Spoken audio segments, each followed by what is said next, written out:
Jiribam gi Tamthiba Mihat Condemn Tourakli. All Assam Manipuri Women Meira Paibi Coordination Committee Lakhipur Khunou Branch Cachar amadi Women Action Committee for Village Protection Lakhipur Khunou Cacharna Jiribam gi Sorok Atingbi Khunou da leiba Soibam Sharat Kumar Apokpa Late Babahal mahaki Mulagao da leiba famdagi hallakpada tamthina hatoklaga thambiramba thoudok adubu paugi mifamna famduna akanba maongda Condemn Tourakli. Paugi mifamna Sorok Yakiba retired ACS Kangabam Santi Kumarna asigumba miyoibagi minungshi yaudaba thawong asi matungda thoktanabasu jati pumnamakta appeal toukhi loinana mahakna makhatana haikibada Jiribamda yum mai thadok piriba amaga nungsinadriba office sing mai thadokpa kaya asidasu yamna nungaitabasu fongdoki Jiribamda thokliba kanglupki irang asina maram oiduna ingna leizariba Lakhipur subdivision da thoktanaba hainasu jati khudingmakta appeal toukhi mahakna makhatana hai Jiribamda yum mai thadok piriba amaga nungsinadriba office sing mai thadokpa kaya asidasu yamna nungaitabasu fongdoki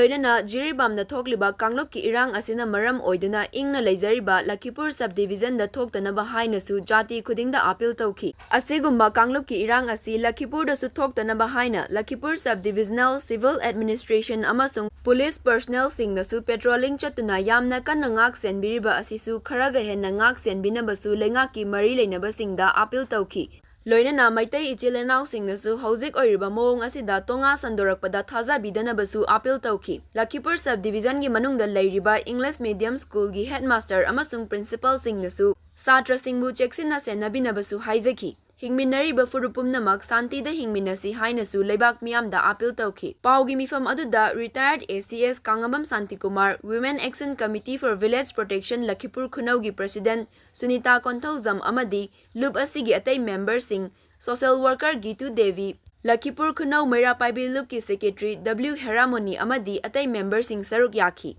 Soibam Sharat Kumar bu Mihat sin hatpasi eko yamna condemn tawjai asugumba Mihat si amugana tawidana ba mitei micham praja mabu aduk thina hatpado khoi yamna nungaijade madugi matungda Jiribamda community anigi mitei amasung mar kukigi marakta yengsinaba tholaktana thajanadaba tholaktana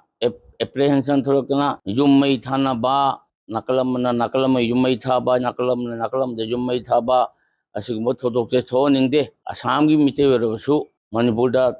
thogliba thoudok sina Jiribam ga Lakhipur subdivision yam nangnabani masida karigumba impact ama lakpa tarabadi ekhoida yamna khudong thiboini nungaijade ekhoida suspect ama dum leijei thoglaba yabra haidana ekhoi Lakhipur subdivision je yamna peaceful oina leba ui adu rabasu ekhoina administration da appeal tawjaribadi matam ponok da vigil ohenbiu nakalanimaki thajanadaba thon binu nakalanimakta amasung Lakhipur leriba public khudingmak any community gi yamna akoigi amaga thajanadana law and order problem thoktana punna hingminabagi mafam sida ekoi kuina punna nungsinana ise nauduna hingminamaki adugumbagi thawongduda khoi leiningi administration na masida support tobiu masida vigil lebiu Lakhipur gi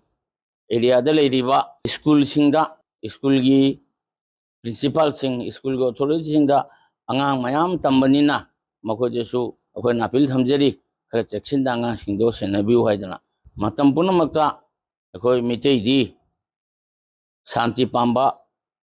khunaini aduna akoi santi oina hingjage akoi aidi kanagumba community maga akoi